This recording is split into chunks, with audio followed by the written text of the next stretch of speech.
Gonna have to. I'll have to check in with her next time I go. I mean, it's a great room, that community room, and it's free to 5013C. Okay, it's showtime, folks. As you know, as you can see, for people in the room here, we are tight on chairs. We're looking to get more. Otherwise, at the table are members of the LRPC only. So that's why we're trying to get people to get to the table, and then members of the public on the outside. Please be quiet. We are recording right now. Okay, so yes. So we have a number of things we have to go over before we actually get going into the meeting. Welcome. This is the joint long-range planning committee hybrid meeting for the Melwood Special GLUP General Land Use Plan Study. We're holding this hybrid public meeting, which enables remote electronic participation as legally authorized by the Code of Virginia per the Planning Commission's electronic meeting policy adopted on July 7, 2022. I think all the commissioners here, do we have any commissioners who are online or by phone? So raise your virtual hand so we can tell. I'm not seeing anybody. At this time, I'd like to orient everyone to a hybrid environment and cover a few specifics about how tonight's meeting will run. Members of the public may and do attend this meeting here in person or electronically by using the Microsoft Teams link provided on the LRPC web pages, county's events calendar, and the email notification sent to LRPC email subscribers. Additionally, there is a dial-in phone option for those who wish to use it. For Planning Commission commissioners joining virtually, if anyone loses internet connectivity during today's meeting, please reconnect with us by phone. Please keep your phones and devices muted until you're called upon. Turn off the sound to any other devices around you to minimize it. For the virtual attendees using Microsoft Teams, please turn off your video feed. I'll address when it's appropriate to turn it on in a moment. The Microsoft Teams meeting chat is active for two purposes. One is for participants who need technical assistance, and for other attendees to pose brief clarifying questions to the larger audience. While these will be monitored, they will not be formally available. Staff may address these comments as appropriate. Teams chat should not be used for discussion or inappropriate statement. Those who are planning to provide public comment will still need to do so at the end of tonight's meeting, as the chat will not serve that purpose. There will be two periods of public. There will be a period of public comment for this meeting, which will follow the LRPC discussion item.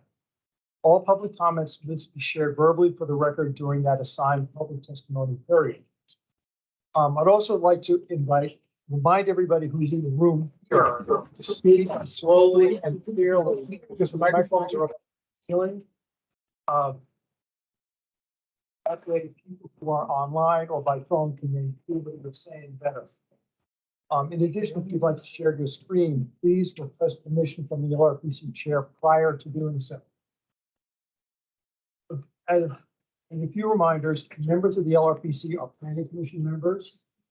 And unless the matter is being reviewed, marks a special LRPC subgroup as a distinct public body, including members of the commission and representatives of other advisory commissions of the broader community.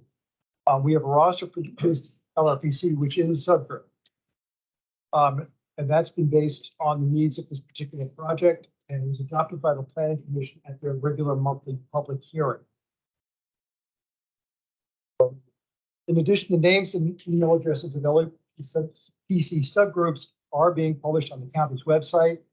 And a quorum of 3 members, including 1 planning commissioner, must attend in person to allow other subgroup members to participate remotely. We do have a quorum here tonight.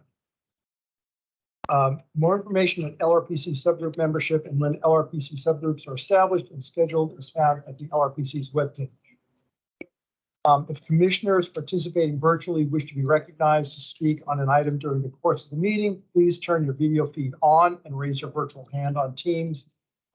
I and the staff will monitor that to let us know that you're when it's time to recognize you. Now, for members of the public, we have many here tonight and soon more virtually. We'd like to provide feedback and comment.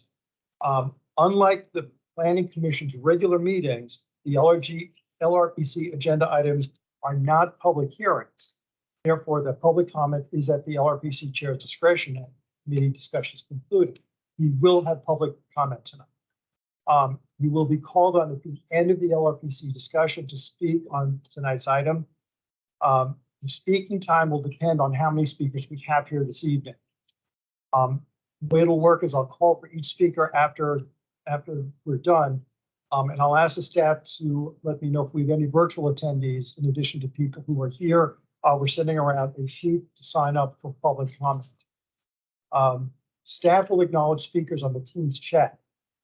That's why please indicate in the chat that you'd like to provide comment with your name so we can add it to the list of speakers.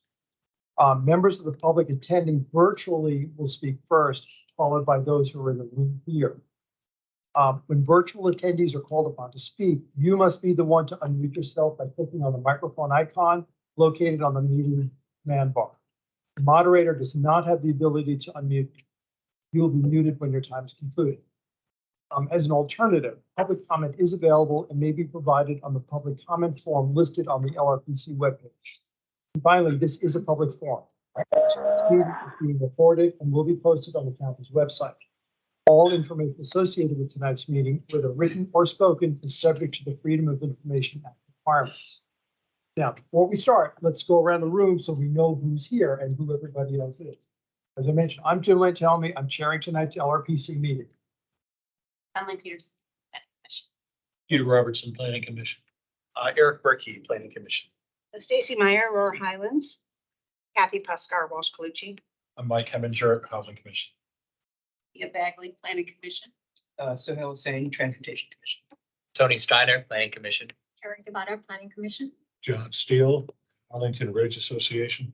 Eric Castle, Crystal City Civic Association. Daniel Weir, Planning Commission. You will be at the, if Doris doesn't show up, there's a seat here. You would otherwise be at the table. Right, we're looking for more chairs, but there's so much over the table. We'll go around in the room here now, starting back here. Alyssa And Aurora Highlands. Andrew Hay.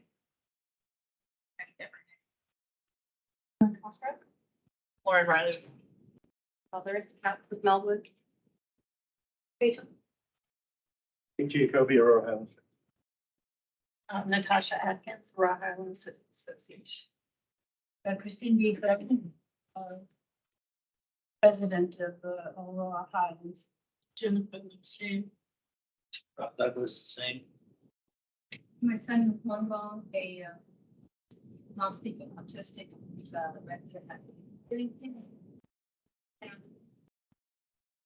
sorry, can you hear? A little bit yes, louder. have to be louder. Big room. My son is Juan Vaughn. He's a non-speaking autistic who lives independently at Gilliam Place. And I'm Huang Fan, his mom. Thank you. Hello, everyone. My name is Josue Amai, and I'm with Arlington. I'm Rodolfo Orjales, Arlington resident. Hello, Selena Benovi from Lion Village. Jeffrey Williams, neighbor. Mike Garing, Columbia Heights neighbor. Mac Wallach, Arlington resident. Andy Greenwood, Aurora Highlands. I'm on the phone, but trying to come into the Teams meeting. Jackie Winters on the board. Steve Pepper, We'll now, Judith Cabelli, Margot Greenlee, Our Stomping Ground. Matt Zuzek, Arlington County Planning. okay, let's go online. And Chair Sherpa.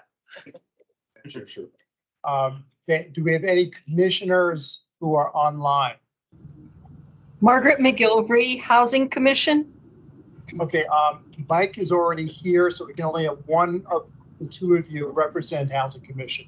Make your choice. I'll step off. Okay. Mike, you're in. Also, Adam Theo, Transportation Commission. Okay. Theo, you are. We already have. Adam Theo, Transportation Commission. Okay, Sohail's already represented TC. All right. So you would be a member of the public tonight. Got Sounds it. good. Okay. Any other commissioners? Okay, great.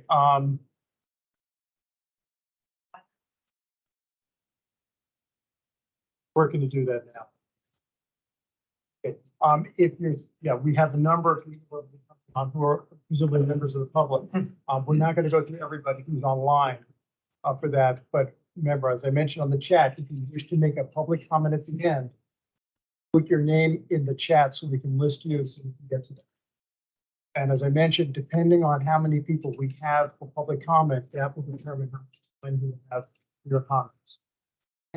Tonight, we'll first off start with staff presentation. We will then move to an applicant presentation, and then we will move to Aurora Highlands presentation. So, staff, the table's yours.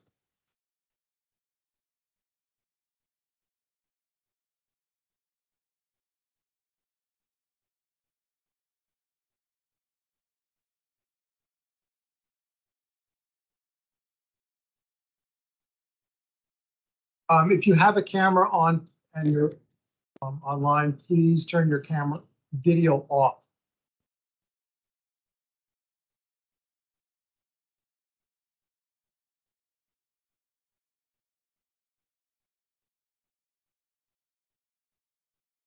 Thank Stand you. it up. My name is Margaret Rhodes and I'm with Arlington County. And please let me know in the room or if online you did not hear me.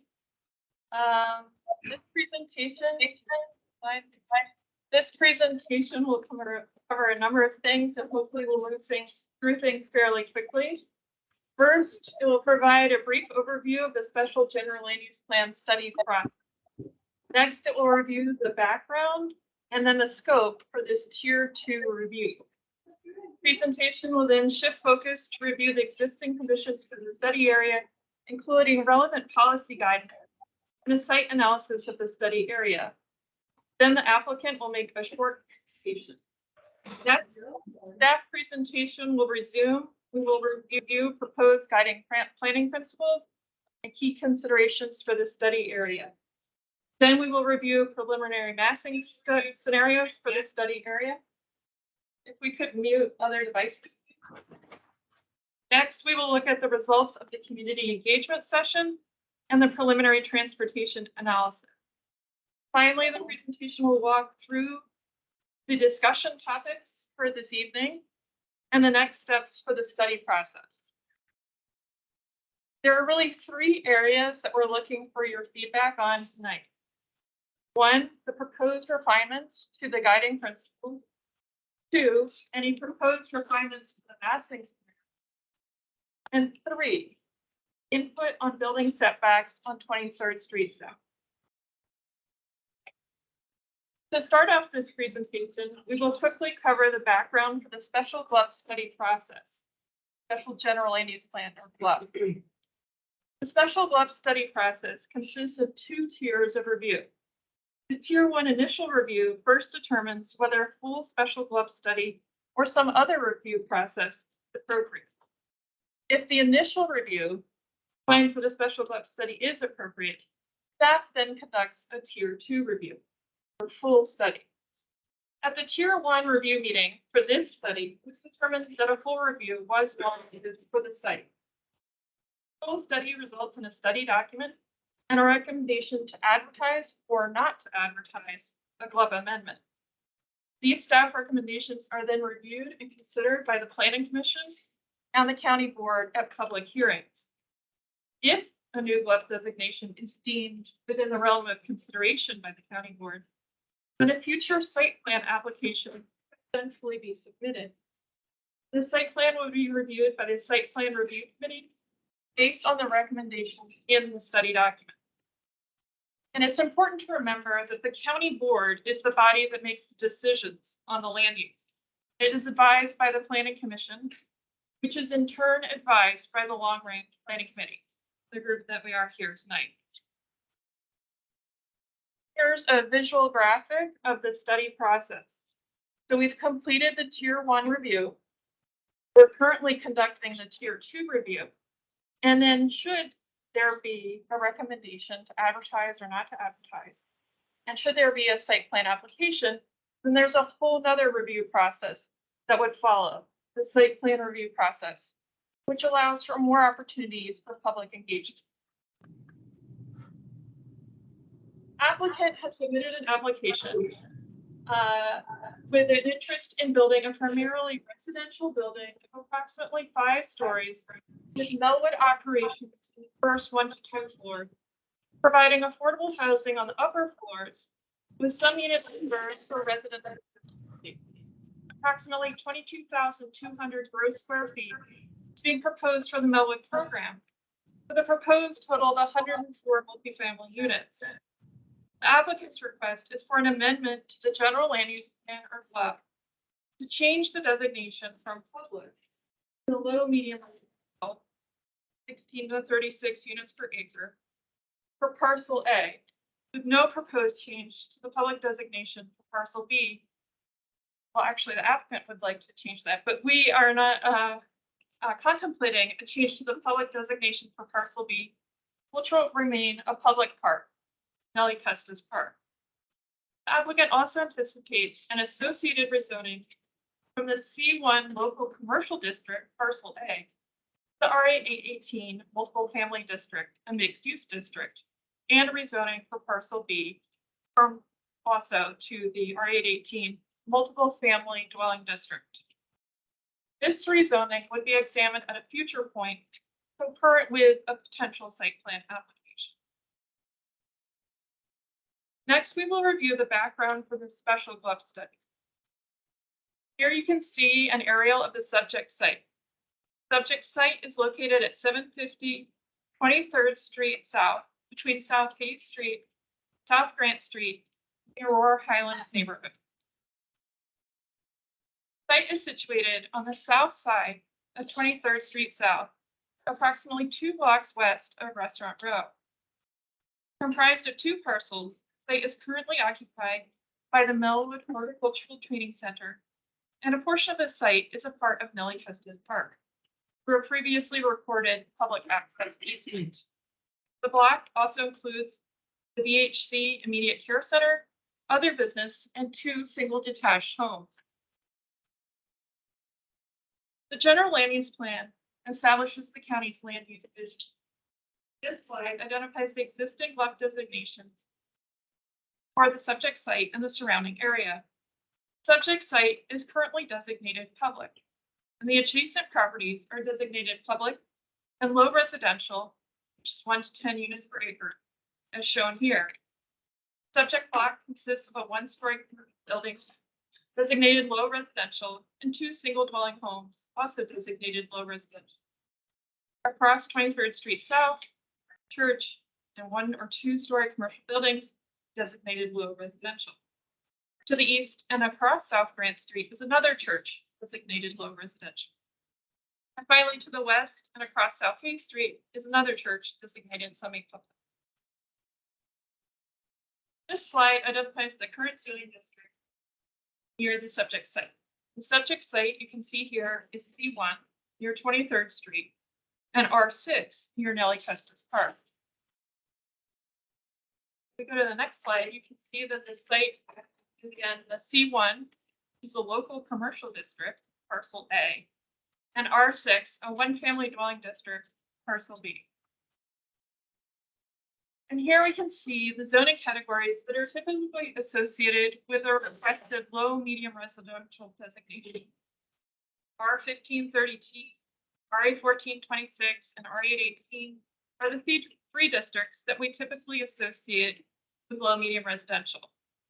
By site plan, RA818 allows for multifamily development up to 60 feet in height and up to 1.5 floor area ratio or FAR density. In developing this study, staff reviewed various comprehensive plan documents, which included the general land use plan, the affordable housing master plan, the master transportation plan, and the historic and cultural resources plan, which was formerly known as the historic preservation. Next part of the presentation reviews the scope for this study. At the Tier 1 LRPC meeting, feedback included a recommendation to study the requested low-medium residential lot designation for a full Tier 2 review. There's a lack of adopted planning guidance for this site. Additionally, there is an inconsistency between the private use and ownership of parcel A and the public lot designation, C1 and R6 zoning for the public designation. The LRPC identified concerns regarding building height, density, form and scale, transitions, the use mix, and impacts on Nellie Custis Park. Staff utilized this initial feedback as an input into the development of the scope for this Tier 2 review. As a part of this study, we are evaluating the appropriateness of amending the GLUP designation for parcel A to low-medium residential. This GLUP designation and the associated RA8 category could potentially provide for a form of development compatible with the surrounding context. Analyzing the setbacks, building placement, tapering, and screening, however, is an important part of the analysis. We'll be looking at this site through the special GLUP study as opposed to through a broader small area plan. This site is uniquely situated. Staff has developed the special GLUP study with a mind towards equity. We'll continue to keep equity at the forefront throughout the study process and the multiple community engagement opportunities that are a part of this process. The composition of the LRPC is purposefully broad and inclusive. The entire process has been crafted to consider who benefits, who is burdened, who is missing, and how the recommendation should address the answers to these questions. In addition to the existing adopted policy, guidance for the study area is also informed by an analysis of the existing site. This map provides an overview of the observed land uses, public spaces, transit and bicycle infrastructure, tree canopy, and loading and parking access in the vicinity of the study area. This site is centrally located within a cluster of institutional uses, which serve as a transition and buffer to the lower density residential area. In terms of transportation services, the site is located 7 miles from the Crystal City Metro Station and is serviced by 2 Metrobus lines. Nearby are a bike share station and route. This site has a higher level of transportation services than any other places in the county, given its location both near the Crystal City Metro and on an artery. Here we can see the surrounding building heights. Heights on the block frontages adjacent to the site range from 15 to 40 feet in height. And now we will turn it over to the applicant for a very brief presentation. Oh, no fair. Good evening, Kathy Puskar with Walsh Colucci. I'm here on behalf of Melwood and Wesley Housing. I'd like to turn for a second to let Larissa Couts, President and CEO of Melwood, introduce Melwood. Next. I'm the President and CEO of Melwood. Melwood has been a leading employer, an advocate, and a service provider for people with disabilities serving this region for over 60 years. Last year, we served over 3,000 individuals with disabilities in the DMV area. Our mission is to advocate for and empower people with disabilities by expanding opportunities to live, work, and thrive in our community. We do this through employment and life skills training, community engagement, and meeting other critical needs of our community members with disabilities. Only a few decades ago, most people with intellectual or developmental disabilities lived in institutions. Thankfully, we are beyond that point as a society, but the current reality is that people with disabilities face continued constraints on achieving housing independence, with most living with aging caregivers or in-group homes segregated from the rest of the community. The barriers for finding affordable, inclusive, accessible, walkable places to live independently in Arlington for people with disabilities are virtually impossible to overcome. We are fortunate to own this property on 23rd Street in a beautiful neighborhood with bus lines, a metro, restaurants, parks, and a wonderful community of neighbors. Community that we have embraced through public events, allowing the site to be used as a polling place, and providing space to smaller local nonprofit partners. It's the ideal location for someone with a disability to thrive in a welcome, inclusive setting. We urge the LRPC to approve. Thank you. And quickly, Judith Cabelli, Vice President of Real Estate Development for our partner Wesley Housing. Hi, good evening. It's a pleasure to be here as well as to serve as Melwood's development partner.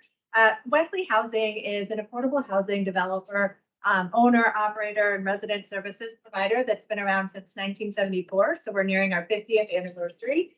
We see a lot of synergy between our mission in what we do and that of Melwood, and we are really excited to have and honored to have the opportunity to partner in developing a really truly inclusive community. We are excited for that to continue moving forward. When we develop our communities, we are long-term owners and operators.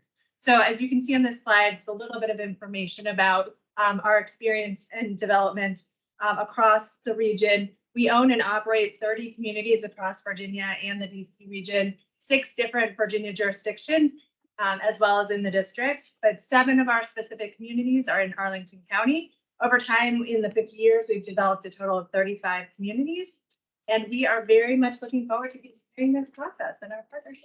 And if you looked at this presentation online, we realized we had a typo. The waypoint at Fairlington is in the city of Alexandria, and the Arden is in County. Fairfax. And the Arden is in, Oh, sorry, you just said wait. and the Arden is in Fairfax County. So we mislabeled those on the presentation. So very quickly, I will thank you for those introductions. We did request a GLUP amendment from public to low medium residential for both parcel A and B. The reason we requested it on B is because we were intending to consolidate those properties and use the density from parcel B on our development. However, that is something that is permitted through the swap agreement with the county back in 1981. We do not plan to build on it because that swap agreement also requires us to keep that land as public land and parkland. And so we are okay with removing or not having that GLUP amendment, so long as we are allowed to rezone the property to allow us to put that density into the building consistent with that swap agreement. So we are fine with that. Just a little bit about this. The first time when we were at the tier 1, we did have a proposal that everyone looked at. And that proposal you can see here. I think that proposal at the time may have contemplated the potential preservation of the historic facade of the school. The more research we have done on the school and the more research we have done on the building, we no longer think it is advisable to preserve that facade. That building has changed over time, and while it is located within the overall Aurora Heights Highlands Historic District, it's not listed on the historic resource inventory, and it's not listed in preservation overlay district. So we have come up with 2 alternative proposals, and let me make it clear that these are just massing studies. There's if we get the GLUP amendment, there is a whole nother process, which is a 4.1 site plan process, in which we get into the specifics of the design and the building. But here what you see are 2 different alternatives. Concept A has 5 stories and is set back with some open space. And concept B is 4 stories pushed closer to the street with a more urban frontage. Next. And this is just another Time is up. image of that. And we think we could work within the constructs of either of those alternatives. They have different advantages and disadvantages. You're up. Oh, great. Okay, I'm Stacy Meyer. I'm with Aurora Highlands. We have a very quick presentation. Thank you, Jim and the LRPC for allowing us to present. Happy to be here. So next slide. Yeah.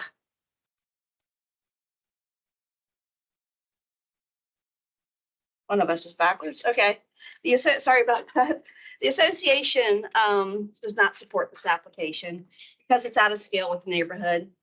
The association's overwhelming objection should have been more than enough to stop this application at tier 1 over a year ago. And yet here we are. On the slide are statistics from our organization's online survey. Next slide.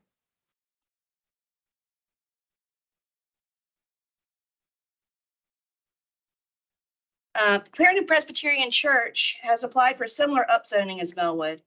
And the civic associations in Clarendon, of which there are several, are in the same situation as in Aurora Highlands. People all over Arlington are up in arms about this special GLUP study process once they learn about it, and the precedent approval these proposals will set.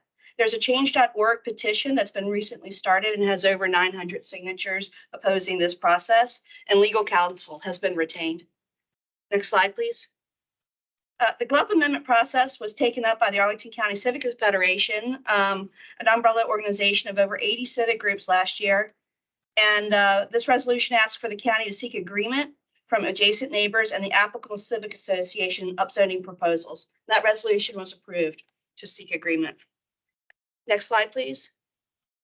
We've learned a lot about zoning in the last 2 years.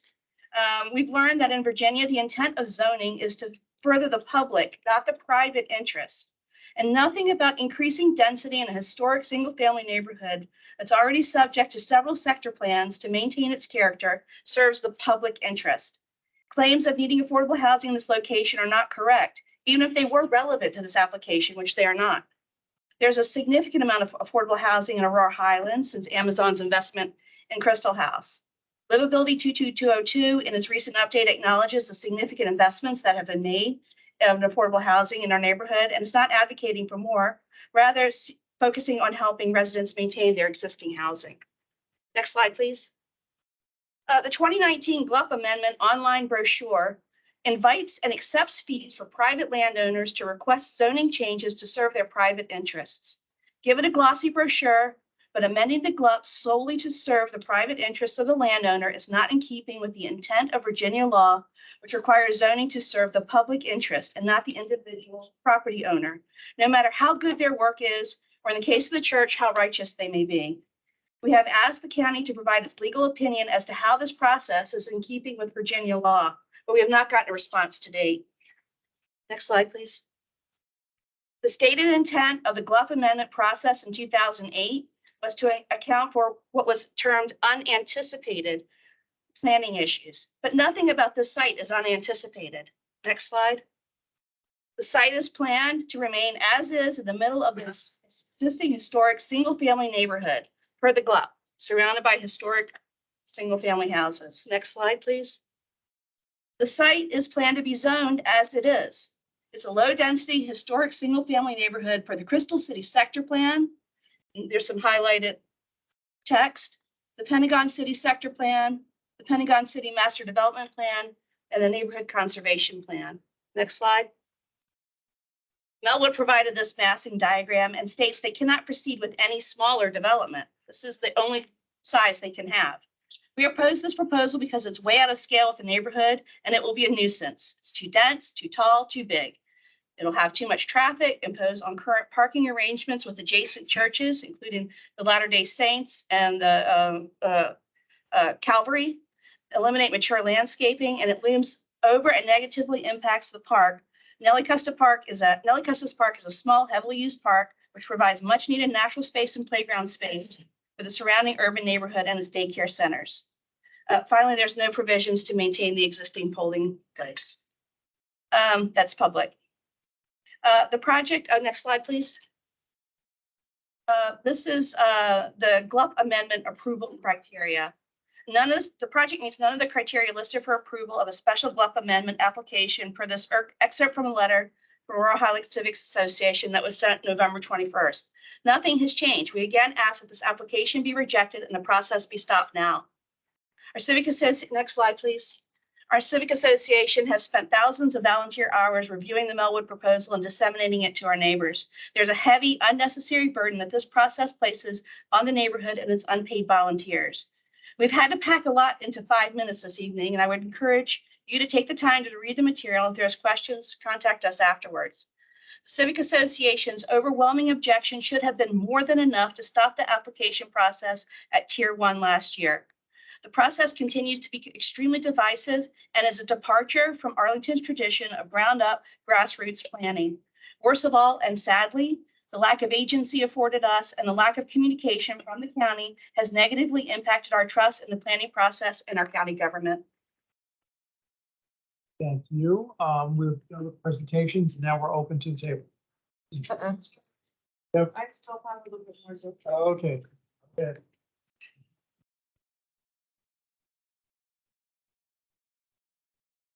So we would like to review the proposed guiding planning principles, and there are 4 guiding planning principles that we shared with you for the engagement session. We drafted to provide guidance for the study area. And it's important to note that these are intended to be high level. This is a high level land use analysis. We're not looking at a specific project here. They were derived from adopted plan guidance, good planning principles, and an analysis of the site. And this was one of the main topics that we included in that community engagement on which your input was sought. Next, we'll look briefly at preliminary massing scenarios. And again, these were another major topic of the recent community engagement session. The preliminary massing scenarios illustrate a range of height and massing options under RA 818. It is important to note that these scenarios are not intended to convey staff's preferred scenarios, but rather to spark discussion about building height and density, site coverage, and placement. Based on the input we received from the LRPC and the community, these scenarios may be further refined. In terms of modeling assumptions, we're assuming that the parking will be located primarily underground. The access will be from South Grant Street as opposed to the arterial, and that the floor heights for the ground level would be approximately 15 feet, and the floor heights for the upper stories would be approximately 10 feet. Staff has prepared 45-foot and 60-foot scenarios. 45-foot scenario is generally consistent with grounding contact and is only modestly taller than the building height permitted by right, 35 feet, in adjacent low-density commercial residential areas. The 60-foot scenario provides additional potential usable area and potentially allows for some of the building height to be shifted on the site. Density would be determined by the building form and pertinent zoning regulations. Here we can see the existing conditions under 35 feet. This scenario illustrates how the site might look with a 45-foot building in relation to the surrounding context. This scenario depicts a 60-foot building. The building is set back from 23rd Street on the eastern side and steps down towards Nellie Custis Park. This slide and the next 2 analyze how well the 2 scenarios relate to the guiding planning principles. Scenario 2 is modestly taller than the surrounding commercial and residential. In this scenario, the building will likely cover more of the site than in the 60-foot scenario, which potentially allows for the shift of some density, some building height to the front of the site, creating more opportunities for tapering and transitioning. Redevelopment of the site by a site plan would also result in improved ground level conditions under either scenario. 60-foot scenario may also allow for maintaining or interpreting the historic facade of what was the Nellie Custis School. For both scenarios, there's a preference for access off South Grand Street, as I mentioned, as opposed to the arterial. Redevelopment by site plan would necessitate connectivity and safety improvements under either scenario. The lower building height, scenario 2, increases the likelihood of a larger building footprint to support the potential development program, while the greater building height of scenario 3 increases the potential for a smaller building footprint, which could allow potentially for greater tree conservation and open space on site. And now we'll look at the community engagement session. So this was a 3-week community engagement session. We had 240 respondents. And if you'd like to look through all of the raw data, it is posted on the project webpage. In terms of who responded, 61% of respondents are nearby homeowners. 40% visit this area for one or more reasons. And 19% are nearby renters. With regards to the guiding planning principles that we just discussed, 50% strongly agree with principle 1, 64% with number 2, 44% with number 3, and 63% with number 4. So there is a lot of support for the proposed guiding planning principles. And again, these are high level and intentionally high level This is the high level land use analysis. Again, the full responses are available on the webpage if you would see them. This was an open-ended response. Please share any additional topic areas that you believe should have covered in the proposed principle. So we didn't get a lot of responses that directly said, I think you're missing this principle, or we should modify this principle. But I would say that the areas of priority based on the number of times they were mentioned really are around affordable housing and equitable housing. And then on the areas of concern, it was context and density. Biggest concern. So potentially we could discuss if there needs to be an addition or modification to the planning principles surrounding either the housing piece of this, or maybe elaborating on the density. Which of the preliminary massing scenarios do you believe best respond to the proposed guiding planning principles? So this was very interesting. We had about 42% of respondents said that 35-foot building best responded to the guiding principles, while 38% said it was the 60-foot scenario, and then just 11% said any of the above, and 9% said the 40-foot. Of course, this is not a popularity contest. We're just gathering input, and we're looking to hear from all the stakeholders here tonight. Associated with that question, we had another open-ended response. Please share your reasoning for your response to the previous question about the preliminary massing scenarios. So unsurprisingly, the areas of priority, areas of concern are very similar to those that we saw for the previous open-ended response. So the areas of priority were a support for density, support for affordable housing, support for open space and trees. The areas of concern were compatibility and context, concerns about density, and sensitivity to any change. So I'd say some of the important takeaways here, there really was a very close level of support for the 35 and the 60-foot scenarios, and there really wasn't a lot of specific guidance on site design, i.e. setbacks from 23rd Street or some of those other things that I think we should discuss here following the presentation. Next, we'll very quickly look at the preliminary transportation analysis. This was done by our Department of Environmental Services staff using the latest edition of the Institute of Transportation Engineers Trip Generation Manual.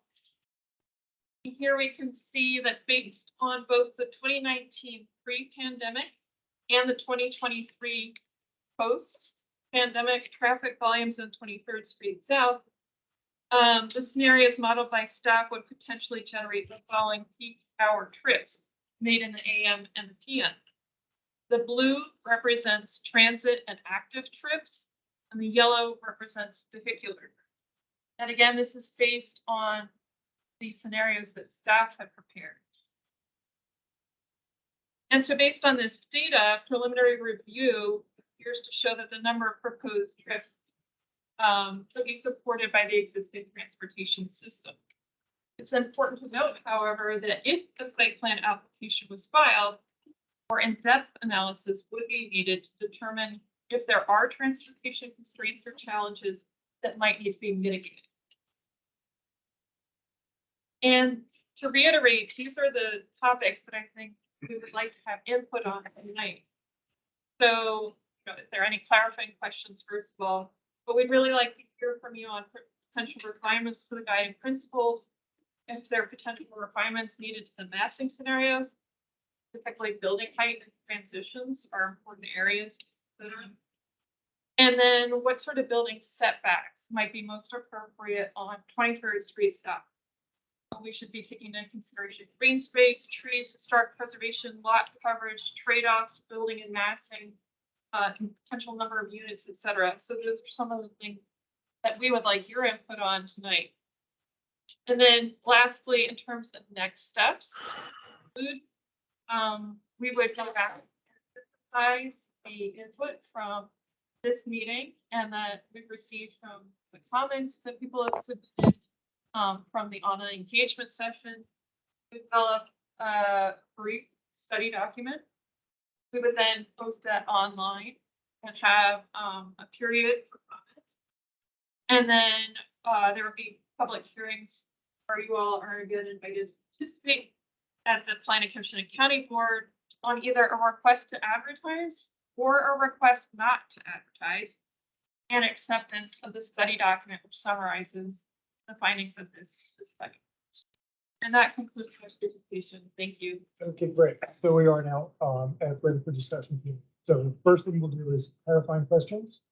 If you have questions for about any of the presentations, now it's time to do those. Commissioner Bagley, Yeah. speak up because Yes. Sure. Could staff just clarify for the audience that the study, this moves forward from a study to a study document that does not necessarily mean this is an SPRC, we've done all, could you just clarify for everyone so that they better understand what that process is? Sure. So this is really just a study process. And so at the conclusion of this study, we will prepare a study document that memorializes discussions and our analysis.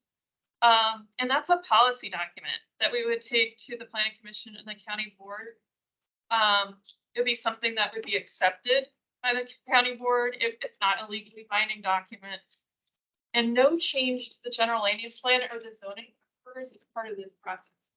We would merely be recommending that GLUP fees could be in the realm of consideration, or maybe not in the realm of consideration. So that would be the thing. We would take that to the county board, planning commission, and the county board. So they're the deciders. We're informing the planning commission, who's in turn informing the county board. And then at the conclusion of the study, the county board would take action and say, we would like to say this is in the realm of consideration and we could advertise this or not. And then no changes are actually made to either the GLUP or the zoning until and unless there is at some future date a potentially appropriate site plan application. And so the site plan, if there was a site plan application ultimately submitted here, it would be reviewed against the recommendations in our study document. And there's a whole process that I'm sure some of you are familiar with more meetings like this, online engagement, and then ultimately, again, public hearings at the Planning Commission of the county. Thank you. That's very good. Thank you. Commissioner Berkey was next. And then Very brief follow-up. So just so we're on the same page, because I know a lot of folks in the community have expressed concerns about this, like, we'll make a change to the GLUP and then we'll get pulled out from underneath us, right? And so what you're explaining basically is that the GLUP change, potential GLUP change, and then the site plan would basically maybe be sequenced together if we ultimately get to that place, so that it is really going to be specific to a potential site plan application. Absolutely, and that's an important nuance. So no changes to the GLUP are being made as part of this or this thing. So only unless there was an appropriate site plan application that the county board supported, would they adopt that as a package with a GLUP and a rezoning potentially. It would all come as a package. And you're correct that no changes are being made proactively. And if people worry, well, what if they sold the property? What would happen? No changes are being made at this time. It would be only if there was this future package or a site plan that they were going to support. Great. I just want to make sure we're clear on that, and hopefully that gives some folks a little bit of shades. Thanks. I have a question, not about the presentation, but about the LRPC. I remember at the tier 1, there was a Parks and Rec commissioner, and I don't know if there was a county historic preservation commission. Are they still on the LRPC? Are they here? I didn't see, I didn't hear from them. Yeah, Historic Landmark is on, I don't believe it. Parks and Rec is on it, but Trudy is not here. Unless they're online. They did not. Okay. Because I remember the Parks and Rec members of this committee commissioner had issues, concerns about Nellie Custis Park. And I would like to make a clarification. Is that okay? There was a statement by somebody in the presentations about, talking about the Nellie Custis School. It is a contributing building to the historic designation of the neighborhood. Absolutely is. It's going to be 100 years old this year. It's celebrating its 100-year-old birthday, and it's one of the few schools that are historic that are remaining in Arlington. So while it's not a landmark building, and it has historical significance. Wait, Commissioner Cabrera, Steiner, and then. Actually, could you go to them and then come back to me? Could you come back to me if that's Sure. okay? Okay, Commissioner Steiner. Strider, by the way. Steiner, I'm sorry, Steiner. We've been working together for 6 months, Jim. But my question for the developer, I have two quick ones. So first of all, what percentage of the units will be accessible for individuals with disabilities? Would it be 100%?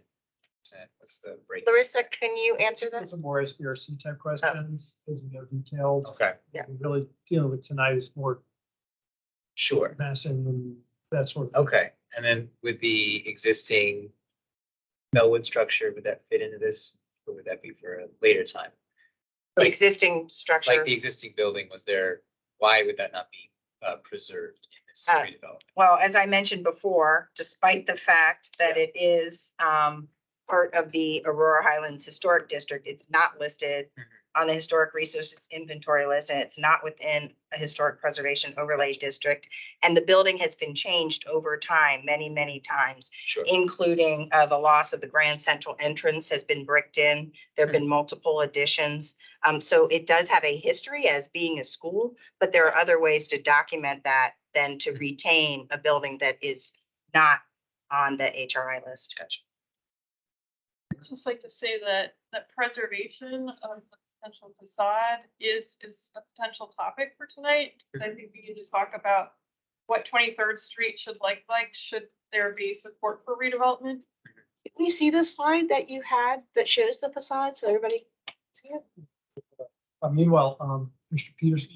Yes, so I was looking at the guiding planning principles, and I noticed there isn't anything here that specifically mentions the beneficial nature of the project from, helping people with disabilities, helping people with affordable housing. And I wasn't sure if we should add a fifth guiding principle that if we're going to approve this project, it should serve one of the county's established priorities of equity, because if the applicant was to sell the property, we wouldn't want to see luxury condos at this location possibly, but there may be some of us who would be willing to support a project like this if it was serving a county established priority of equity. And that's a good question, because I'm not sure to what degree an LRPC process can put constraints of that nature, since this is a high level, and what could go here, it's more like physically what could go here rather than uses beyond what the GLUP would otherwise allow. I'm not sure to what degree we can restrict that, that type of thing. I know in previous, and staff can correct me if I'm wrong, we've done previous special club studies, we were able to constrain height, density, that sort of thing, even beyond what the zoning would otherwise allow. We've had that happen. I don't know whether we're able to do any sort of constraints on actual uses. This special GLUP study was approved, and then the applicant sold to the developer, who then proposed a project of luxury apartments that met all four of these planning principles. Then it could go to SPRC, and theoretically, the planning commission would feel like we should approve this and pass the special GLUP study.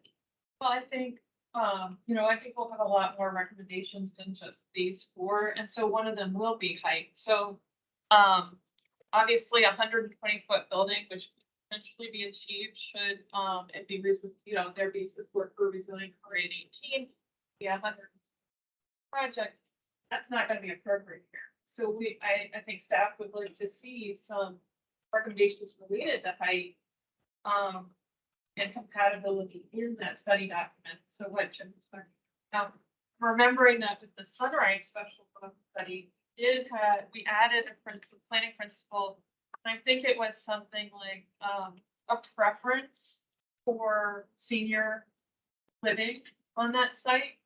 And so potentially something like that, not necessarily restricting use, but maybe indicating a preference could be something we indicate in some way in the study document, if it doesn't necessarily rise the level. Okay. Good point. Thank you. Back, Yes. Commissioner Federa, you delayed, you, so that's fine. Sorry, no, I'm really interested in what Commissioner Peterson said, because that's one of the things that I've been sort of thinking about, that I would be more open to adding density if we did have something more concrete, because I'm not for adding density just for density's sake. I think that becomes a little more problematic. But if we could have something that perhaps speaks to that, because I'm thinking, this is sort of, in terms of building height, it's sort of reminiscent to me of Area 2 and Playing Langston Boulevard, which goes up from 5 to 7 stories, right? So why are we limiting it to 5 stories? We could potentially go to 7, but if it's going to be just another luxury high rise, then sort of what's the point, to a certain degree? If the applicant is just going to sell it later. But sort of just throwing it out there. Just had a question about the height density and massing. Would it be true that if it's a lower height, that density might be restrained by the height, by, sidewalks and by the general site command have a lower density than if you allowed a higher density, and, they could, obviously build higher. Does it work? Yeah, how does that, is that true that the 45 foot might actually limit their density possibilities because of other site constraints? Yeah, so I think that was one of the things we looked at in the presentation. And so, some of the things we want to talk about tonight are, what kind of setbacks should we have on what side of height transitions should we be exploring? And you can see here, this is one of the 2 scenarios that we put together. And it's showing some tapers, some setbacks, that green space that you see today on 23rd Street with the large pine trees, et cetera, right there. Yeah. You could potentially, that could be something that we think is important, that we want to put in the study document. Should this redevelop, that area is important to conserve. Maybe the facade is important to conserve. Maybe it's not. Maybe the community is more in, if people are supportive of redevelopment, maybe there's more of an interest in more of an urban frontage, as opposed to right now, there are a lot of surface parking lots in that area. Maybe bringing the building edge up closer to 23rd Street to create more of a pedestrian experience there is something that people are more interested in. So those are things to talk about. Steinberg.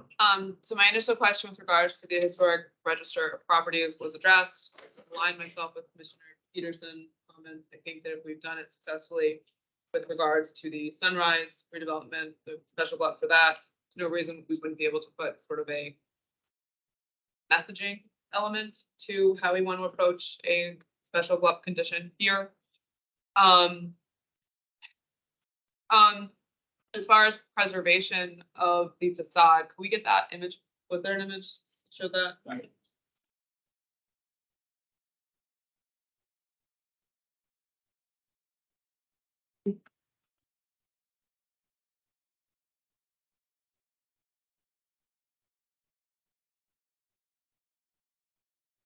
If it's caused, it's okay. I understand technology. That's fine. Google Maps. I will. We can come back. Well, just with regards to the facade, I think that the county staff raised an interesting point as to what the potential feel for the neighborhood could be. And I think it is worth exploring both avenues in terms of whether or not the property meets the, all the check boxes, for, protections, historic resource, per county standards. Like, fine, we can have that conversation or not have that conversation. I think there's perspectives on both sides, but maybe there's merit to preserving that facade for reasons of sort of how it fits in with the community, but maybe there's the other side of that is we want a more urban element to this to kind of pull it out more towards the street. I think both of those are conversation points that should be developed further and should be considered if this gets to the point of an SPRC. So I wouldn't want a decision in this body to eliminate either of those options at this point. Commissioner Weir. A question for Stacy. Thanks for your presentation.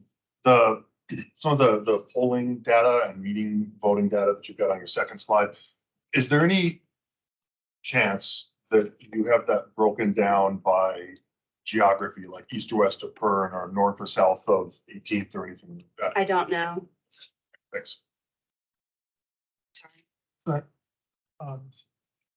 Stacy, and then the applicant. Okay, great, thank you. To your point about the vertical versus the horizontal, that's where the historic preservation comes in.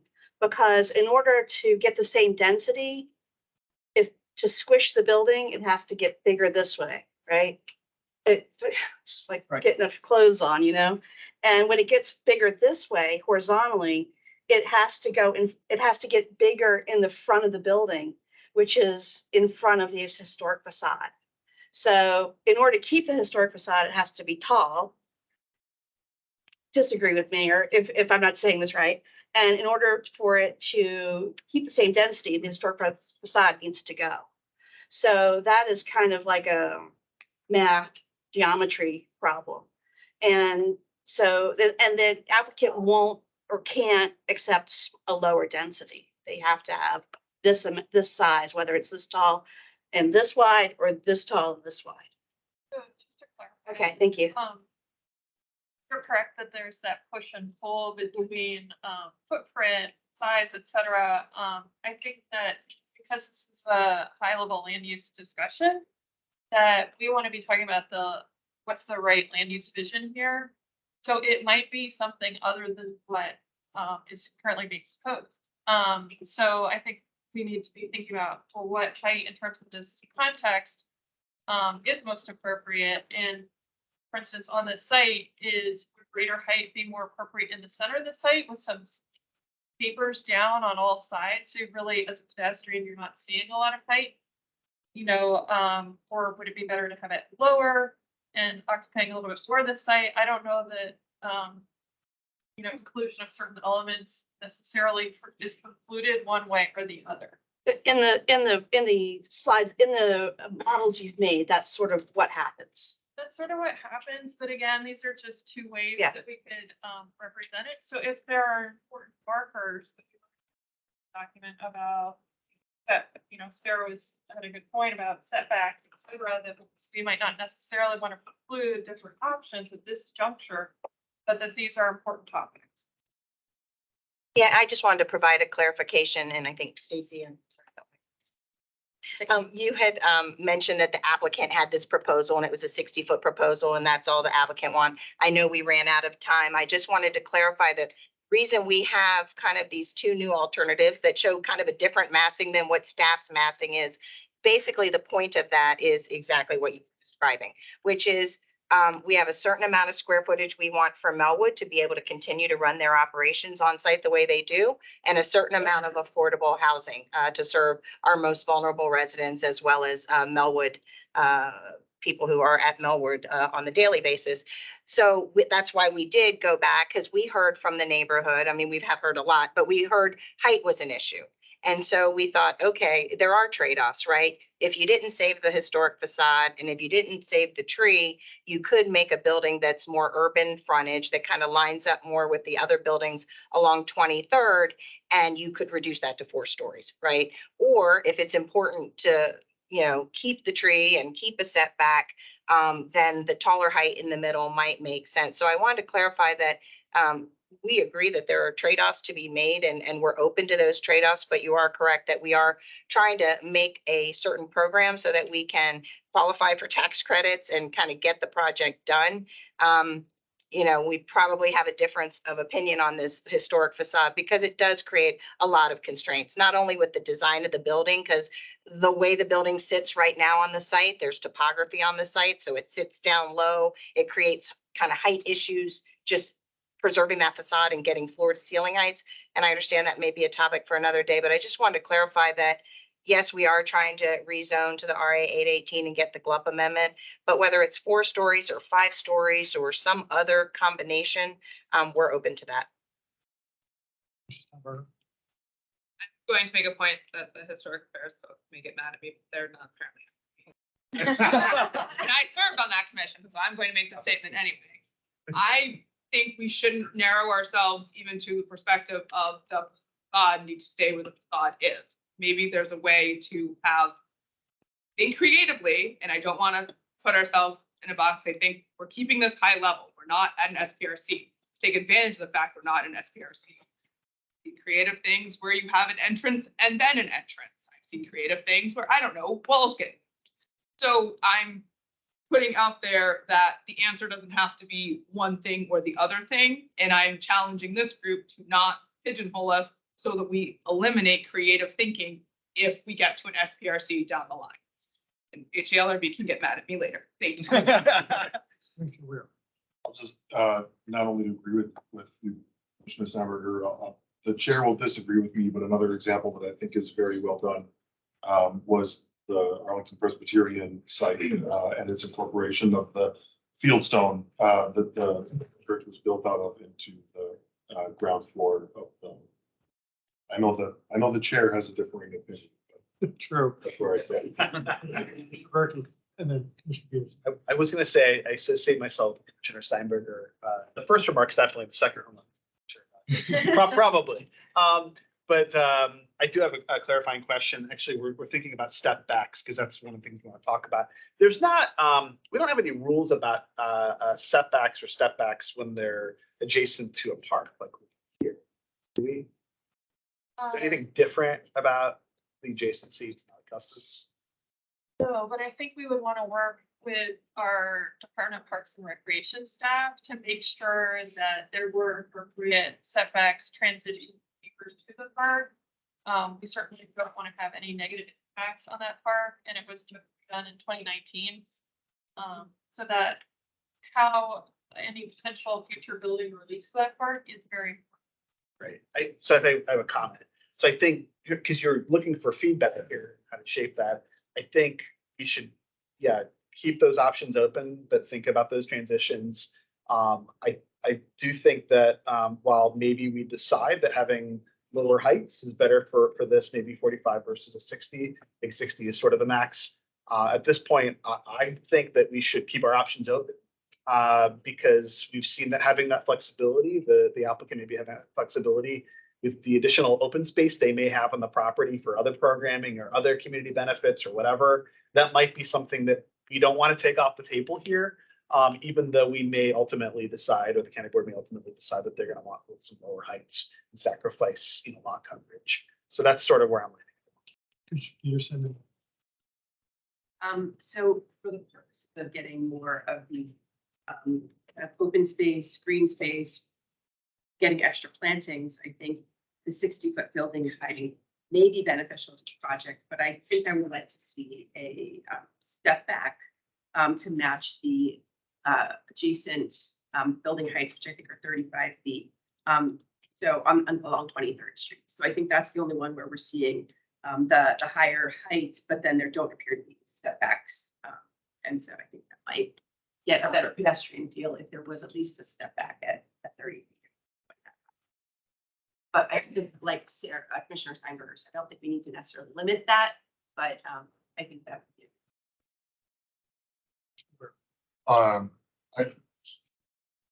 I think we also saw in the presentation that some of the nearest houses were 35 feet too, and so that would be consistent there.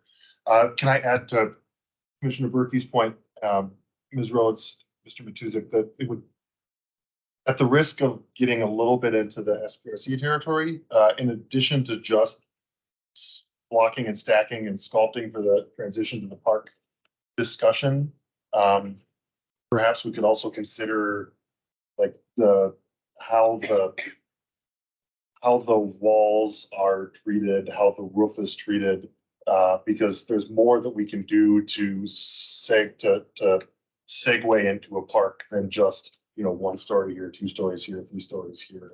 If the if the roof were to be green. Now, how we would ensure that that happens over time, that is clearly an SPRC discussion. But I'll leave it at that. Thank you. Chair's privilege. Following up on your comment, maybe what we could do is give some sort of preference for specific biophilic elements along the park side of any building that to go here. That it isn't simply setbacks, but it has to also have biophilic elements that would be compatible with a park usage, something like that. That could be in our principles. Maybe add something like that. I don't oppose that. I mean, that's consistent with what I was taking. Commissioner Heminger, you've had.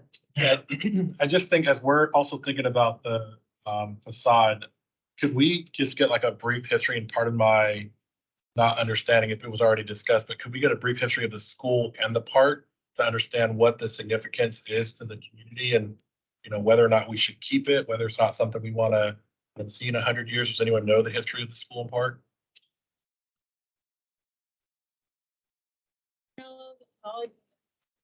But that's something that we could certainly get for you. This is what I mean, this what I have in terms of this school is built in 1923. That's an image of it from that's odd. When did it end APS usage? So 1979. yeah, and so in 1981 there was the land swap agreement, where this land was swapped. The county wanted to swap land near the Boston Metro station, so there was a land swap at that time. But that's a great question, and something that I can ask our historic preservation and Parks and Recreation staff, and we can post an update on our webpage about that history of both. If we're moving on to talking about, I heard some conversation about the principles. May I make a comment about the refinements to the principles? I'm just a little bit concerned about the principle that speaks to the open space, and that maybe Margaret, if you could pull that up. And I am concerned only, excuse me, to the effect that if there's a conversation about a taller building and a shorter building, and the shorter building being closer to the street, tree conservation becomes a trade-off. And so I just wonder, if you have it as a principle that you're prioritizing tree conservation, then you're kind of cutting off the conversation about different massings that might achieve a better result. We'll have to note that. First, yeah, I get Stacy and then to Commissioner Steinberger. Ms. Meyer, hold on. And we also have somebody on the line whose hand is up.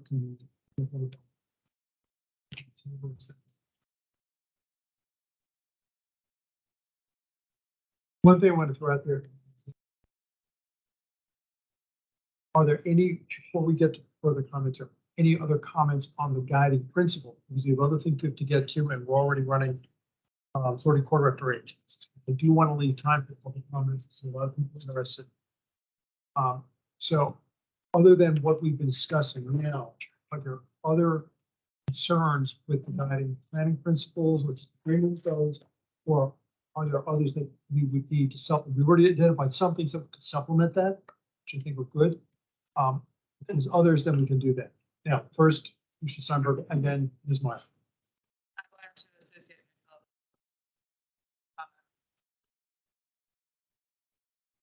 Biophilic elements, things of that nature. I think that's fair game for us to communicate, since the park is so quintessential to the redevelopment of the site. I think it's fair game for us to put some thoughts and parameters in place for what we would like to see the site reflect with the park. Ms. Meyer. And I'd like to follow up this work, but we're good friends here. I'd like to follow up to that. I actually was thinking that it might be a good principle to add to consider the relationship to the park. So yeah, I think we've got the consensus on Oh, that. as another planning In addition to the. principle. Okay, Take it one level up. note that. I just want to align myself with Commissioner Berkey's comments on the 60-foot. I think we're still too early in the process to determine. I think if we take 60 foot off, then we lose a lot of creative things that we're talking about right now. So just wanted to just align myself with Commissioner Berkey. It's she shouldn't take 60 foot off. That's right. I'm gonna align myself with this on the line of. Because I think, again, this is early days. Let's not pull out anything that we can use. And like Commissioner Hammond just said, you know, there's a lot we can do, a lot more we can do when the building's taller than it is when it's wider. So I'd say keep that on the table while in this early step. I'm not necessarily suggesting this as a guiding principle, but I do want to note sort of the environmental impacts that there are with the complete tear down. And I know in previous discussions, we've said this. So just for the applicant to take that, among all the other things, to take into consideration as well. Voice that. Commissioner Weir, and I think, and then Yeah, just to make sure everyone at the table is reminded, right, about 3/4 of a mile, at most half a mile away from this site is a good example of the wisdom of not taking 60 feet off the table, because the blocking and stacking gives us the outside margin, you know, gives us the outside lines. And as we know from River House, just because the outside lines are here doesn't mean that the SPRC project is going to be here, right? We see in River House that, you know, the outside lines can be up here, and now what we're talking about is this big. So I think that is wise to remember, and we have a very nearby example of the practical wisdom of not foreclosing the, you know, of not contracting the outside lines before we get to the conversation about how big is the building and what does it look like. Thank you. Bagley. Yeah, can staff pull the massing thing back up again?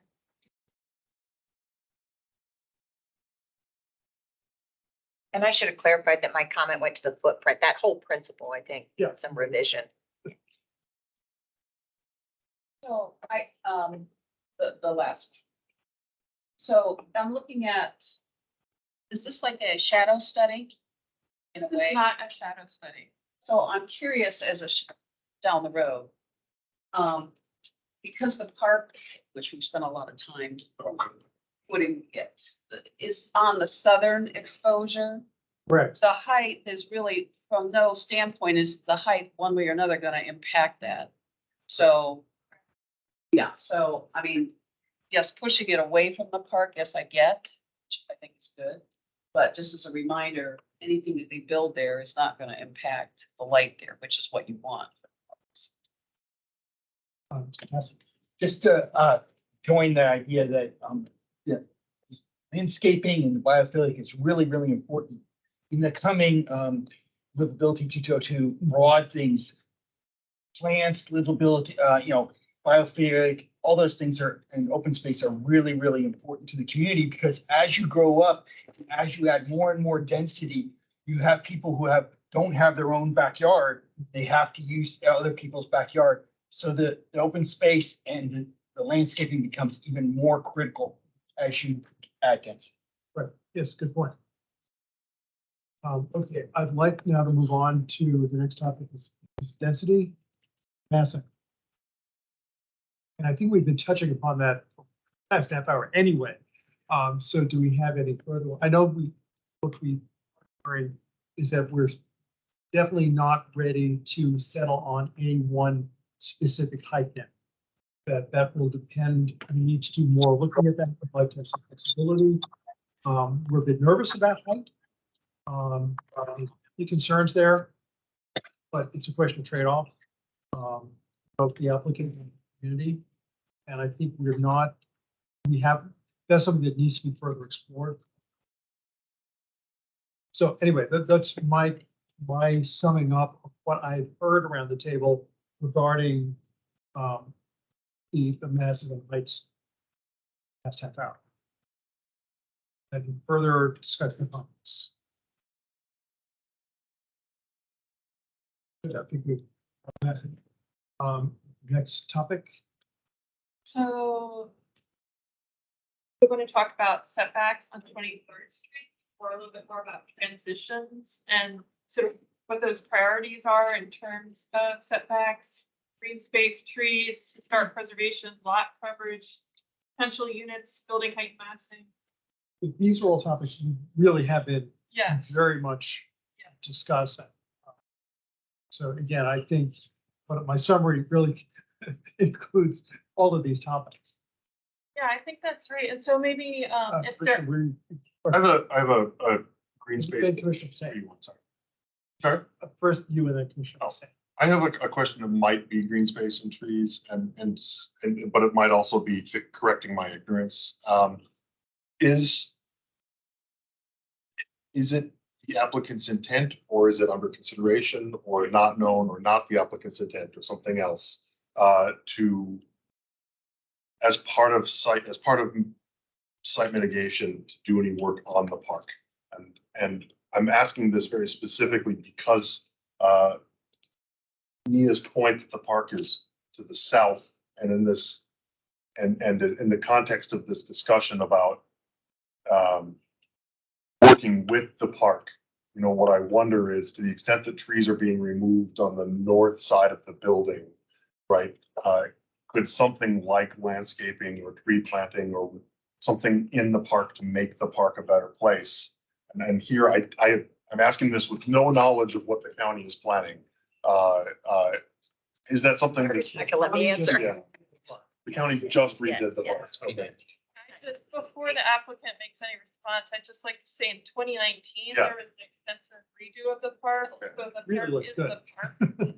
Okay, so there's not really a practical opportunity for adding shade to the park as far as this is. Okay, here I'm gonna show my ignorance, Margaret. Is parcel B part of the park design? Yes. So it was part of the design and what was, okay. Okay, so maybe forget I asked anything. I would like to respond. I was part of that park project, design, and it was, the county did a pretty good job. What wasn't part of that was Melwood, right? We weren't thinking at the time about Melwood. So there's just a little dinky fence, but separating that park from Melwood, and it's beautiful to the south of it, but there's no separation from Melwood. It's like not there. So there's a walk. You can take a look at the plan. You can see there's a walkway that kind of goes right against the fence. And so when the Melwood building comes up, it's going to be coming right up to that little pretty walkway they just put in. And then when the building comes up, there's a little playground they just put in. So that looming kind of high building that's right against the park with its windows or whatever it's going to have is going to really be an issue. So to your point of biophilic on the south side of Melwood, not on the park side, but on the Melwood side, because there's no room, as you'll see in the park, there's no room to really do it there. But there potentially, as we're talking about massing, we got all the options on the table. I'm going to say there's room to do it on the south side of Melwood, north side of the park. So it sounds like there's a lot of room to work on these transition issues, but definitely correct my ignorance was the option that Margaret took when it came to my question about anything like along 24th Street or the south side of the park. Thank you. Yeah, Commissioner Say. Yeah, I just had a quick question. I know we talked a good bit. Oh, sorry. I know we talked a good bit about the building setbacks on 23rd Street South. But I'm wondering if there's going to be a conversation about the same thing on South Grant Street. Just because the preferred access for the site will be on Grant Street, and just looking at like a quick Google street view of South Grant, it's a really narrow street. And if we're talking about access to the building from that street, you're going to see a lot of increased car traffic coming in and out of that building, which is, it's fine. It's just, I wonder if we could just have a conversation about what the street side will look like, just because you're going to see not just, and you're not just going to see an increased car traffic, you're going to see an increase and probably more increase of pedestrian traffic, more so than car traffic. And I don't know if it's a conversation for this or SPRC, but I just want to put that out there. And then the other thing is just a little bit of just like a language clarification in the bouncing scenarios where we talk about in that base of the enhancing connectivity and mode for modes of travel. Yeah, just some more explicit language on what grants should look like. And then maybe some explicit language on the improvements to bus stations along 23rd. I know that it's, I guess, implied, and it says redevelopment will necessitate sidewalk, bike lane, and other connectivity. I assume it's implied, but I would like to see explicit language on how we're bus stations, just because I think some of them are covered, but I think that some of the bus stations along 23rd are not. With this kind of site, you're going to see a lot more people. And if people are going to be using transit more than they are cars, then I think a conversation about how we're improving transit explicitly stated in the massive scenarios should. That was two things, but I hope that made sense.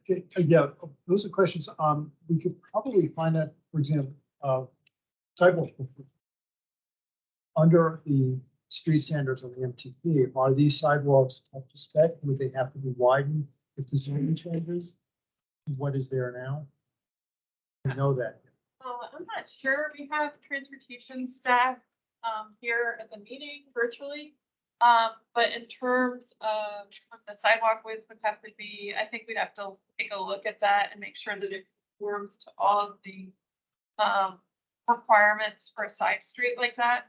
But I think that's an excellent point that, right, we have two frontages here. So we have 23rd and we have Grant. So yes, I would be curious to know what kind of a setback, building setback, and sort of an edge condition would be most appropriate. Because it looked like, I think on the which slide, but just the way they described the sidewalk on 23rd was good condition, and then the way to describe it on Grant is fair condition. And the fact that we're saying that our access to the building on Grant is the fact that that sidewalk is in fair condition, and we're saying that we want that access to be from there is a little concerning for the pedestrians that are going to be walking around that building on having a fair sidewalk on fair condition it's good, but it's not good enough. Or especially, and I want to make sure that this conversation is a little bit geared more towards the pedestrian rather than the car. I understand there'll be parking. I understand there'll be more traffic, like car traffic, but I think there'll be more pedestrian traffic, and making sure that we're talking about not just 23rd, but Grant Street as well, in that context of how are we improving the facade for pedestrians. I think it's implied, but I don't think it should be implied, if that makes sense. I think it should be very explicit. Okay, good. There's a covered bus stop right from. Yeah, and I saw that, but I think some of the other bus stops aren't covered, and correct me if I'm wrong, because I haven't been there in a little bit, but they all should be. This is something that'll come up again in SPRC, and then as a body have now really zeroed in on sheltered bus stops. I think, Jim, you had mentioned that some time ago, and I stuck. Just to his point, the Parks and Rec guy who was at the tier 1 definitely discussed the same concerns about Grant Street. I remember that, about how people, we've got the child care centers, they're coming down Grant Street. I don't his name, but to address your point, this was brought up in tier 1 with the Parks and Rec people, and they were really worried about the children coming into the park, going down that street. What if there's loading going right through there? And a lot of people really use that park and use that walkway to get to the park. So it's definitely a valid concern, that the community has been very worried about. Yeah. Don't forget, on Sundays, Grant Street is one way heading south due to church parking.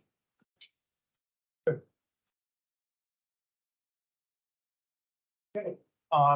Do we have any further comments on now 8:30? If we don't have any further comments around the table for these topics, what I'd like to do is move on to public comments. A number of people who are interested. We have around 19 people who would like to speak. Because there's so many, I'm going to have to limit it to 1 minute per person. But you can actually say a lot in a minute. And I think you'll have a lot of people that will be echoing what other people say. So it's perfectly okay to say what that person said, I agree with, and then move on. Not to cut you off, because if you want to continue to expound on that, please do. But just remember that's an option. So why don't we start getting ready for the virtual, public participants would be first.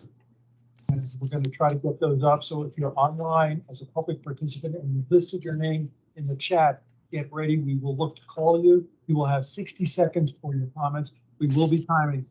Our first person is Suzanne Sundberg. Are you ready, Ms. Sundberg? You're on mute. You have to go off mute yourself. As a sterling record on LGBTQ plus inclusion. I'm hearing something. Yeah, I'm hearing something, but it is very, very faint. Can you do something? Get your sound up. Ms. Sundberg needed to provide her comment through the chat. She said her device, yeah, there she's providing a message to the chat right now. We have to actually do the comments in, well, we'll come back because you can't do comments in the chat because they're not. I think she's providing her comments through the online form then. Online, great, that's fine. Then we move on to the person, Adam Thea. Mr. Theo, do you want to give comments? 60 seconds. Yes, hello. Being close to Crystal City Metro and with access to a bus stop right next to the site, it's a great location for many stories of affordable housing. As noted, the building isn't historic, with only 2 of the walls being original, gone through many significant renovations. And as per the shadow study, the new building would not cast any shadows on the homes in the park that nearby church doesn't already cast. In fact, we shouldn't even limit the project to even just the 5 stories as proposed, allow for future flexibility and creativity to provide affordable housing or other community benefits. So I urge you to recommend this onto the county board for approval. It's a great project needed for Arlington, critical to our fellow neighbors with disabilities, and a great addition to the neighborhood. Thank you. Thank you. Fred Zimmerman, Mr. Zimmerman, you are next. You have to go off mute yourself. Hi, actually, I don't think it's that close to the Crystal City Metro. It's almost a mile away. And it's kind of 2 major streets you have to cross too, which I'm not disabled and I find it hard to cross those streets. Also, I was wondering if the transportation study took into account the recent expansion of the Veritas Academy, which has already increased traffic on 23rd Street South. And I also agree with all the comments on Grant Street. That is a pretty narrow street, and if you're going to make that a major entrance, that needs to be really looked at. Thank you. Thank you, Mr. Zimmerman. Alice Hogan is next. Ms. Hogan, go off mute. Good evening. Can you hear me? Yes, we can. Thank you. I'm speaking on behalf of the Alliance for Housing Solutions. At this higher level of discussion, we would just point out that this lot needs plan and guidance. The 2 parcels should be aligned in terms of zoning, and they're not. This is within a commercial cluster on a larger street. It's very close to Metro, close to the restaurant row. It's in walking distance to one of the largest multinational corporations on our planet. It's perfectly appropriate for several floors of building to be in this location. We appreciate you all looking at it.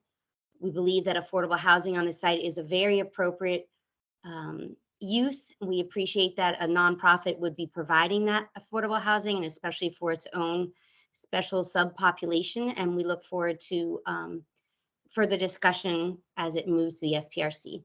Thank you. Thank you, Ms. Hogan. Next up is Malika Scriven. You can go off mute. Hello, my name is Malika Scriven. Can everyone hear me? Yes, we can. Great, thank you. My name is Malika Scriven, Vice President of Planning and Development at the National Landing BID. On behalf of the BID's thriving business community in Crystal City, Pentagon City, and Potomac Yard, I wanted to make sure that we express our support to simply pursue the GLUP amendment process and amend the site's land use designation from public to low medium residential with the sole intent of adding affordable housing for people with disabilities. We can't single-handedly change the outcomes in our community, but we surely hope that we can influence and inspire other stakeholders to simply value and prioritize inclusivity here on this site. Thank you for the opportunity to comment. Thank you. Ben Devanzo, Mr. Devanzo, you're next. Go off mute. Hi, I'm a neighborhood resident and I want to speak to values and a nearby property that's a good example. For values, our neighborhood is in dire need of affordable housing. Rents are going up 20% or more. Every additional piece of affordable housing we get is a massive benefit to our residents and should be heavily weighted in that context. I'd like to also point the commissioners to Parkview, which is a 6-story apartment building in the Aurora Highlands neighborhood. It is directly adjacent to a park, in this case, Virginia Highlands Park. It is directly across the street from many single-family homes, and although we have many duplexes, triplexes, quadplexes, and more in our neighborhood, and it is right on a very much more residential street than 23rd Street. I've never really heard anyone complain about Parkview, despite the fact that it has more units. So please look at that as a very good precedent for this. I encourage you to support it. Thank you. Ben Watts. Mr. Watts, you're up next. Go off mute. Yeah, thank you. Ben Watts, Aurora Highlands.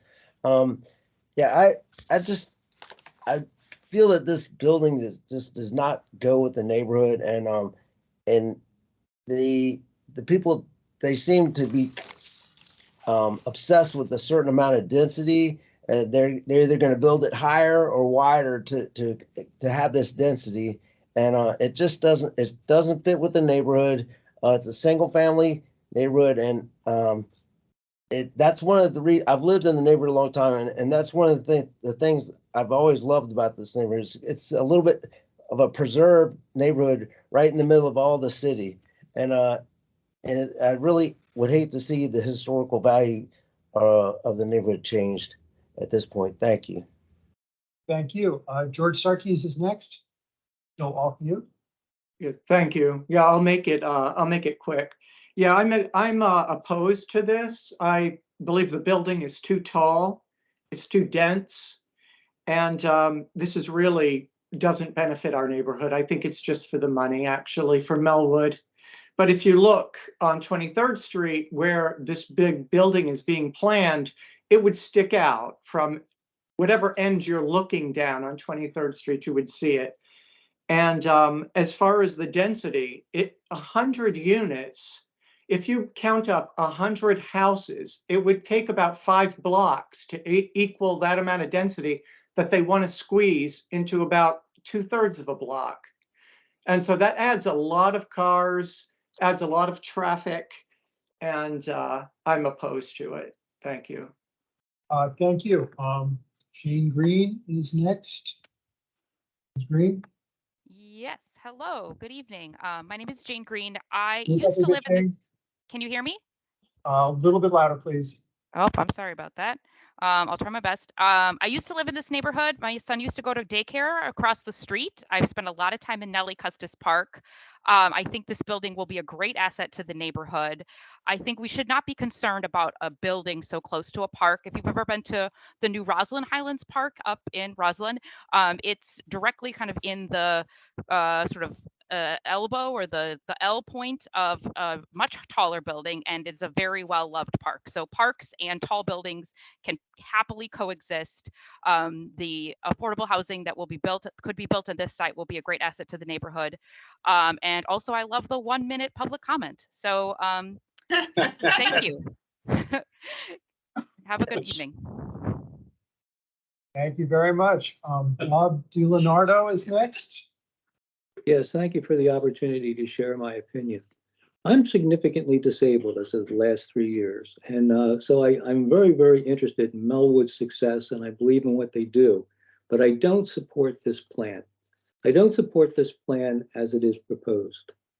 It proposes something that I don't think is helpful to the neighborhood. I don't think it fits in the neighborhood. Perhaps more importantly, I don't think it proposes something that is helpful to the community it is meant to serve. It's to concentrate. We've learned a lot in the 60s, 70s, and 80s about concentrating low affordable housing in one area or in one building. the stigmatization and isolation that it offers its clients is not something I think that is helpful or beneficial to them. I don't know if we're overlooking this, but it would be something I think that should be considered. Perhaps something could be built, but not necessarily the proposed density. Thank you very much. Thank you. Reminder, if you wanted to speak, public speaker virtually, you need to go to the chat and list your name there. We have one more, Jason Schwartz. Hi, my name is Jason Schwartz, and I would just like to say I support this project here.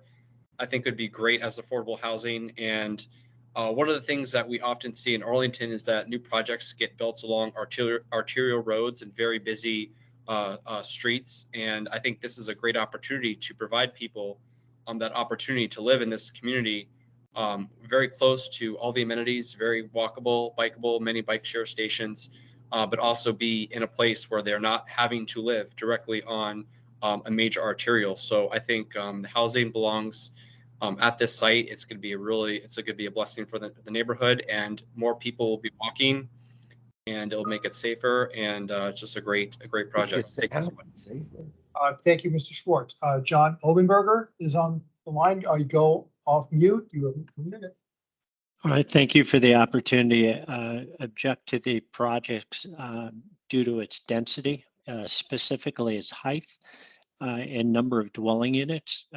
No mention of the number of parking spaces.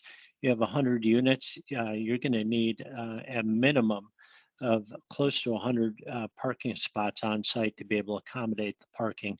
The adjoining neighborhood and streets do not have surface street parking to accommodate it. I've spent 15 years driving through and around the neighborhood, taking our kids to different schools, different sporting events, cultural events in that area.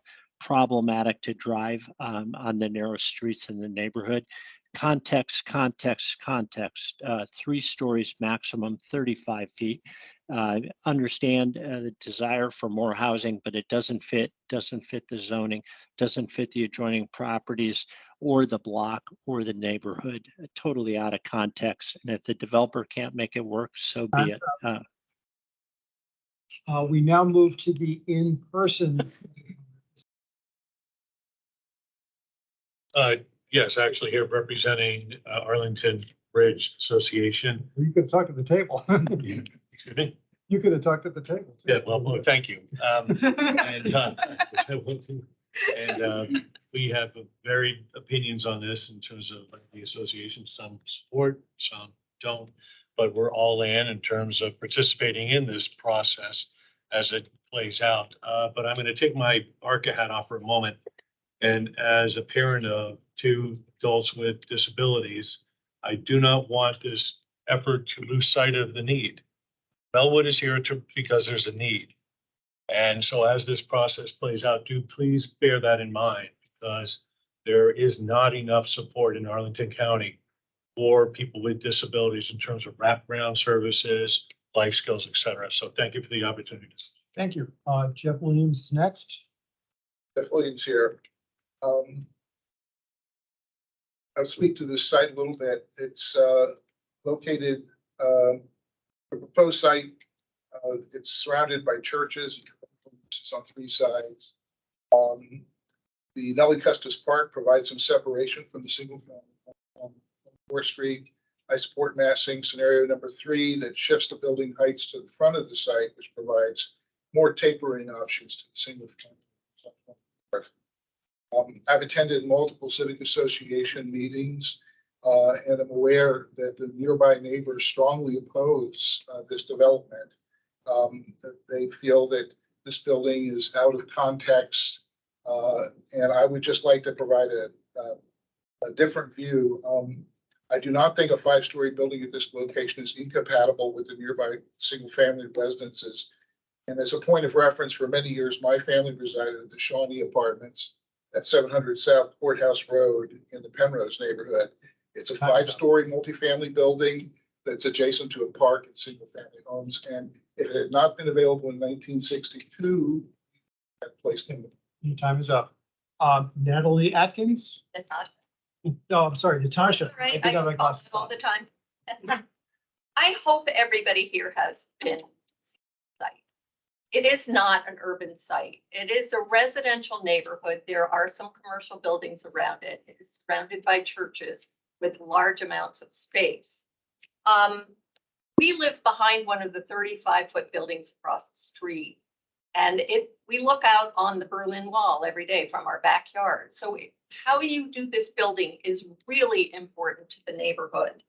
I hope Melwood can find a way to make a plan that does what it wants within the scale of this neighborhood. But 45 or 60 feet is really out of scale on one block in the middle of this neighborhood. This is not Langston Boulevard. Thank you. Nick Jacoby? Yes, Nick Jacoby here. I don't want to talk about the merits of the application, but rather the legality of the proposal and the lack of faithfulness to decades of Arlington County planning principles. If successful, this project will likely be the start of a parcel by parcel rezoning of 23rd Street rather than an orderly and planned process. With this proposal as a precedent, other property owners will present heartfelt pleas for illegal spot zoning in direct opposition to the decades of collaborative planning that this main street in the center of our district has had. I'd also like to set the record straight on Livability 22202, the coalition of Arlington Ridge, Aurora Highlands, and Crystal City Civic Associations. Livability does not have a position on the Melwood proposal. Any assertion or implication that Livability has taken a position are misrepresentations of this simple fact. In closing, I urge you to pay close attention to the November 21st letter from the Aurora Highlands Civic Association. I think that laid out the points that we think should be addressed first, rather than getting to massing. Thank you. Time's up.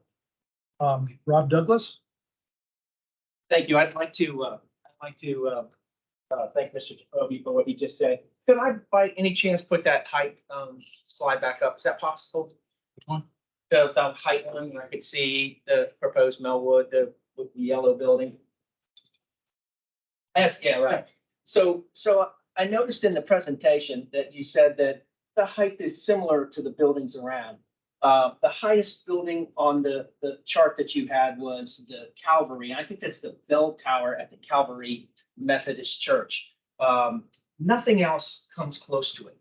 This is all zoned for 35-foot buildings for a reason. We've put up with a lot, us residents from 22202. There are 5, 6, 7, 8 cranes. There's been so much density on Fern Street, on Southeast. You name the building. You name the street in our area, and you've got massive buildings, 20, 30, I don't know how big these buildings are, but we're talking crazy buildings. We don't need this here. I appreciate what Melwood does, but they could find a site that's more appropriate. They could sell this building back to the county. The county could put an elementary school. We could do something with it, but for them to come to us. And I appreciate Ms. Peterson's comments. Is that your name, ma'am? You asked about the sale of this thing. If it ever made it through the permit process, could they sell it? And I noticed that the Wellesley Housing Association, the development partner, they had been in charge of developing 35 sites, but they only own 30. So 5 of them got sold. That's what we're worried about here, and we just don't think it's appropriate. Rachel. Yes. Hi. So I think some major concerns here are the fact that this is being done so they can qualify for tax credits. It's for money. It is not about the Melwood cause. We love our neighbors. We love the residents, or not residents, the clientele of Melwood. We frequently come out for Miracle on 23rd Street. We support them, but we want them to have the same quality of life that we enjoy in the neighborhood, which is low density. We are surrounded on all sides. Our streets are too small. When a tree fell on 23rd recently, the buses couldn't get through 24th. It was a nightmare. There's not room at this site. I think something much smaller would be more appropriate. And I think if it was much smaller, there would not be as much opposition. Everyone was up in arms because this survey didn't let you say whether you wanted this building or not. There are preschools that use that playground. The mass is too big. The grocery store is like a mile away. We're really concerned. There's not enough room right here. And we also love the historic building. We need our community spaces. We are a low residential area. We want it to remain low. We would love for them to be able to participate in our community as it is and come join us. And we would love to welcome them. But as it stands right now, it's going to be a blight. It's going to be huge. It's not going to work. It's going to cause traffic and congestion issues as well as groundwater. Thank you. Our next commenter is Matthew Wallach. Hi, how's it going, everybody? I live in 2202. I'm in River House. I'm just going to make this much quicker. I echo Ben and Adam, Adam Theo and Ben particularly. I brought the same statistic on the RETs. So I've been hearing a lot in the public comments that I'm going to try to address rather than paper I brought, such as I think this is the opposite of isolation. It's being done by a nonprofit, not by a politically polarizing national project like some places in previous decades have been done. We need to think about equity in plans going forward because of, you know, housing being more expensive in cities and because of the lessons of the past. If the historic facade's probably the last thing to worry about when equity is being concerned and the place-based development. If the context changes, it seems like it's changing the context for a better one. That pretty much sums up the summarized version of what I'm saying. Thank you very much. Our next speaker is Josue Amaya. Hello, everyone. My name is Josue, and I work for the nonprofit Our Stomping Ground. Our Stomping Ground's mission is to help adults with disabilities live independently. And again, it's that opportunity to have that, and this will help provide that opportunity. I imagine many of us can remember the time we lived on our own and had that chance to do that, and everyone should have that opportunity. This is why this is so important. Right now, we support about 60 adults in the Nova area, and this is just going to add more. And our goal is to keep expanding and assist Wesley and assist our other partners to have this because it is so important. You know, like I said, I mean, I remember the first time I was adults with disabilities should have that too. We all deserve a good, you know, happy life and the chance, just the chance. And this is what this is about. Thank you. Juan Bong.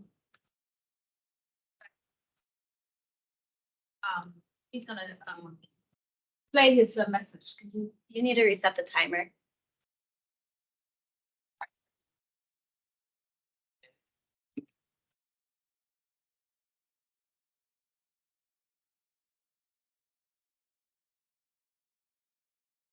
I have a place they call my own. I am part of the caring community, which I never thought I would be. Our stomping ground has helped build my community network. I have friends and neighbors to do activities with, like taking walks, going swimming together, book clubs, monthly dinners, etc. My life is full, which I never thought I would have. I hope that more buildings like Gilead Place can be built so more people with disabilities can live in and get better quality of life. Thank you. Our next commenter is Margot Greenlee. Hi, everyone. I believe I'm last on the list Yep. tonight, right? We have one more. Oh, okay, excellent. Really good to have Josue and Juan with me tonight. I'm the executive director of Our Stomping Ground. We partner with Wesley at 3 other locations across Northern Virginia to help people with developmental disabilities find and match up with affordable housing and then thrive once they're there with fantastic community engagement, like going on walks, like going to the library. So hopefully with the passage of this proposal, and I know that there's many stages to go, you will be your best neighbors. You're gonna see us walking down the street picking up trash. We're gonna invite you over for our yoga class because the doors are gonna be open. That's the whole point of inclusive housing. When OSG residents are there, we are also friends of the whole building and we invite everybody to participate. So in terms of context, I ask you to also think about equity and what the future of Arlington County. Hi. Thank you. And we have one final online commenter, Tawanda Dixon. Hi, I'm with Melwood. I'm the director of the day program over at Melwood, and I just appreciate the recommendations of affordable housing. We have several people within the integrated day program who are hoping and praying to live in the community where they come at least 5 days a week to learn skills, to be more independent. The people who come to Melwood, they volunteer at your local flower shops and at the local gyms. They support local businesses within the community and they love it. I approve of the project and promoting any project that's going to be promoting people with disabilities to live in the place that they help support. Thank you. Thank you. There was a final public commenter. If anybody feels they forgot to say something or would like to add more, you continue to have opportunity to give comments online at the LRPC website for this particular project. They will become part of the public record for this. We all do read them. So please take advantage of that. And that's just open. So at any time you want to do it, just go in and do it. So certainly take advantage. We'll be concluding tonight's meeting. We will have been scheduling an additional meeting going forward. We'll digest what we have here and then move on to the next one. I do want to thank everybody coming out in this really cold, windy night. Your comments have been great. I think this has been very constructive. We definitely heard both those in favor and those opposed. Your comments have been very thoughtful on both sides, but really helped tremendously in helping decide how we want to move forward. Thank you. Thanks, Jim. More than I thought. Walked in and sounded good. Hey.